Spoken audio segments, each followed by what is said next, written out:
House was about to produce its very first star.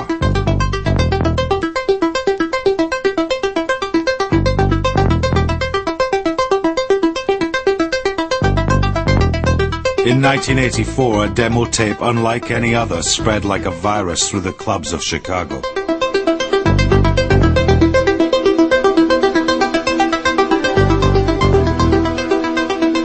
My friend had a copy of a copy of a copy of a copy of a copy of a copy. One guy would get a copy of a tape from Frankie, and it would be copied thousands of times all over the city.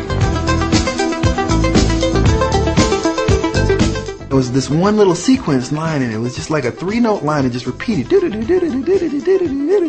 when that came on, everyone knew that was Your Love. I mean, the crowd, everybody, it was a big thing.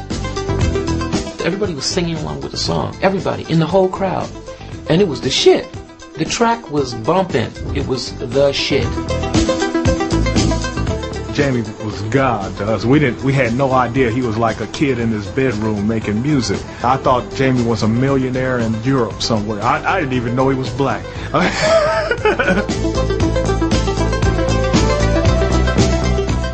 I hear the song, and I just remember the reasons why I wrote it.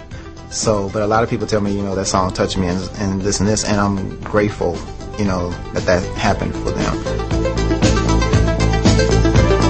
The son of strict parents, Jamie hadn't even visited the clubs that Your Love was being played in. I can't let go. We grew up listening to like classical music, gospel music, some pop, some R&B.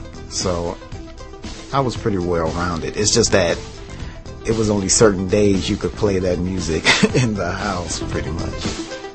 I was in a relationship with a young lady by the name of Lisa Harris, and we were pretty serious. And it was the first relationship that I had that I felt was really real for me. I was always waiting, looking for that one individual person to feel like I have a connection with. And when I met her, it just happened. I kind of like, and when I talk to her still, because we still talk, I tell her if it wasn't for her, these songs wouldn't have been written.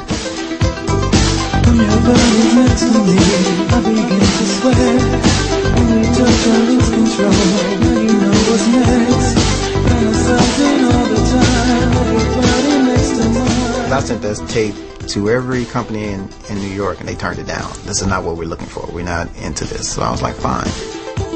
But his tape was huge in the clubs. Well, I need your love. I need your love. I need your love. Your Love was the year zero in the evolution of house music. I need your touch. Don't make me wait for your love. Listen to it, man. It's a brilliant track. You take a hit nowadays and you ask somebody what was so good about it. They can't really tell you. This hook, the hook, the bass line, all that. But a great song is a great song. And that Jamie did some great songs, like 3 or 4 in a row, and they went all over the city, but they just weren't out on record.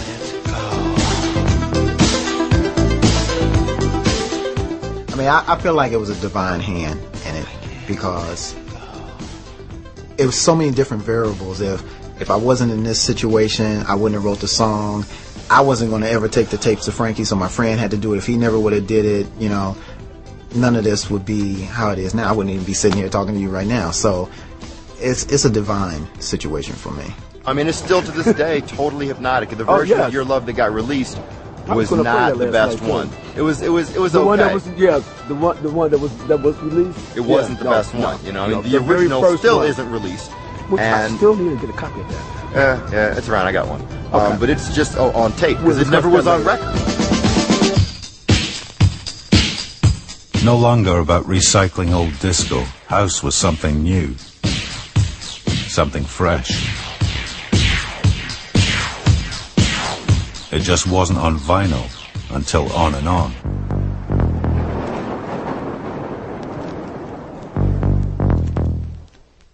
Jesse Saunders, On and On. The very first house record. To this day, I've had people offer me $1,000 for this, if not more.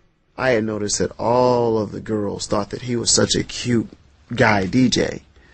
And he said he was singing, so I thought I'd put him in front. I thought that, okay, you have a band, you got a cute guy up front, heartthrob for the girls. You got the musicians taking care of business behind the scenes. So Vince, Vince is the type of person, he's just Mr. Information. He just goes, oh, we do this, and my father has a record label, and it does this, and the pressing plant is here, and this is how you do the label, and this is what you do this, and blah, blah, blah. And I'm sitting there like, okay, And we didn't know what we were making.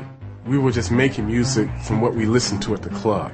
Everything was 4 on the floor, so that's what we started making, I recorded the drums here and the bass and put overdubs and the keys, all kinds of effects, synth stuff on there. And then Vince and I, did this corny little rap.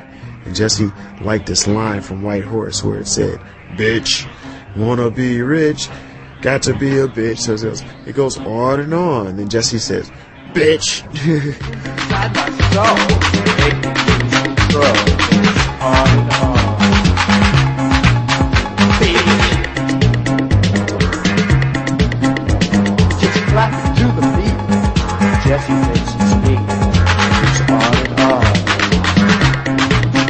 Jesse and Vince got their tune into the clubs and onto the radio.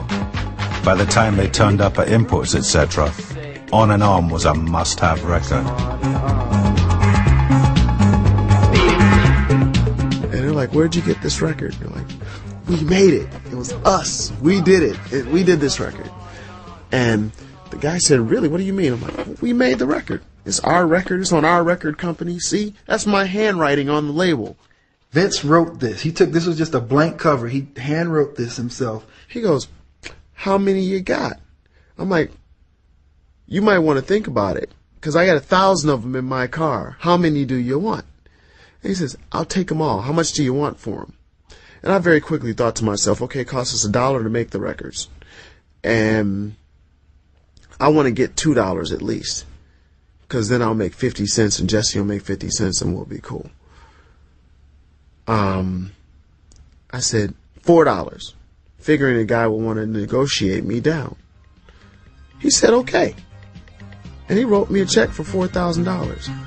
Jesse and I walked out of the store, got in the car, and screamed. And we were selling 20 and 30,000 records just in Chicago. I was maybe 17, 18 years old driving a Corvette, and flying to New York and doing all this stuff that, up until that point was all just, pipe dreams to me. It didn't sound like much, but On and On was the spark that triggered the Chicago house boom. That was the single most important record to me of the 20th century, because it let the non-musician know that he could make music.